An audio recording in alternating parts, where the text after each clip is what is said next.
This week you said when you're going good, things are going to left field for you. Happened tonight. What you feel there? Yeah, so I believe the first pitch he threw me was a breaking ball. I think I got my swing off. So usually my approach is kind of I want to hit the fastball to left, and hopefully I can speed my swing up and pull the breaking balls. So I really got my swing off on that slider, so I thought like he probably wouldn't go back to that. So I kind of just slowed myself down, got back to my approach, which is left center field with the heater, and it was a pitch on the outer half of the plate, and I did exactly what I was thinking, so it's a good swing. Obviously, you know a little bit about the history of this series. Coach Mazey said not everybody does, but he is emphasizing that. Did you share anything yourself? Obviously, you know, like I said, growing up, you knew about it. Yeah, no, so I mean, obviously I'm like a Pittsburgh kid, so I grew up obviously knowing pretty much all that type of stuff. My mom was actually a Pitt graduate, but she was never like the super Pitt alumni fan. So growing up, we went to a couple basketball games, and I think we went to a football game, but not as like diehard Pitt fans, kind of just like that's what you do in Pittsburgh. So after that, though, when I committed here, then kind of learned more and more about the true rivalry between us and how big of a game it is. And now that I'm here and playing through this, it's a ton of fun. This is one of my favorite games of the year. Was there any recruit you? They did, but they didn't offer me actually before I committed. So I committed here kind of early, but I was talking to Pitt.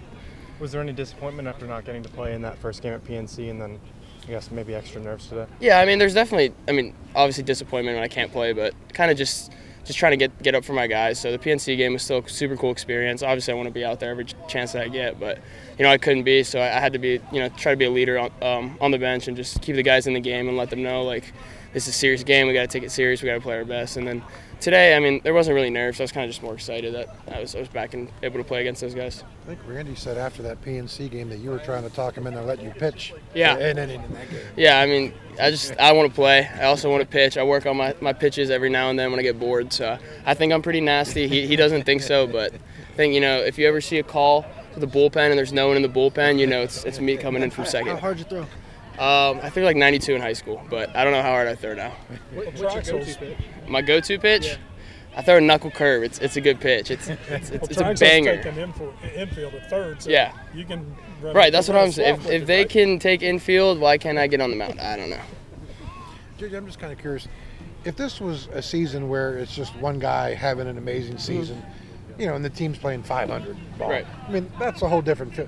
This is something completely different. It's 9 guys, 10 guys, 11 guys, pitchers.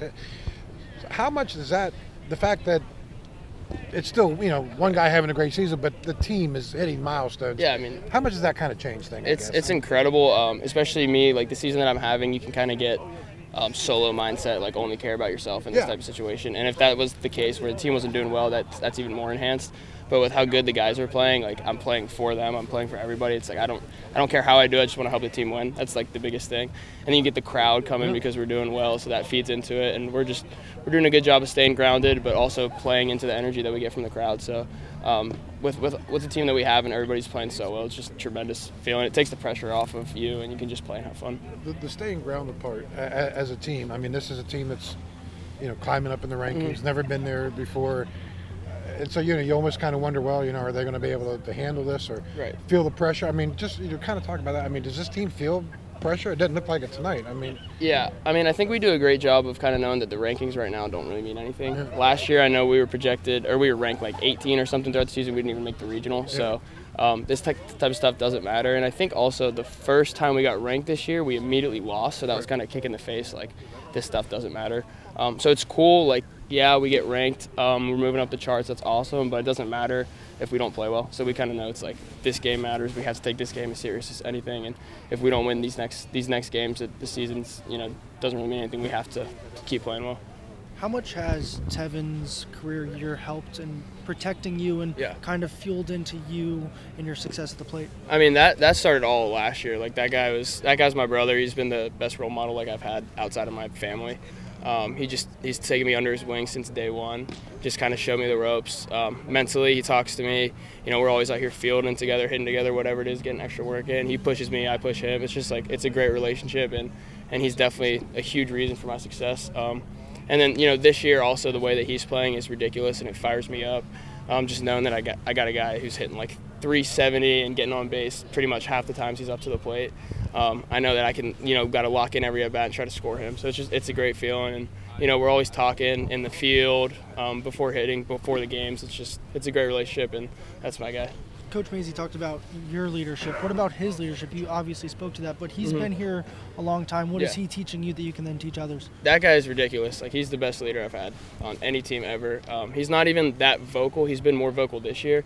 He kind of just leads by example, and it's pretty cool. Like, if you're a young guy and you mess up, he's not in your face, but he's in your face. Like, like Tevin's walking over to you, it's like, oh, like I screwed up.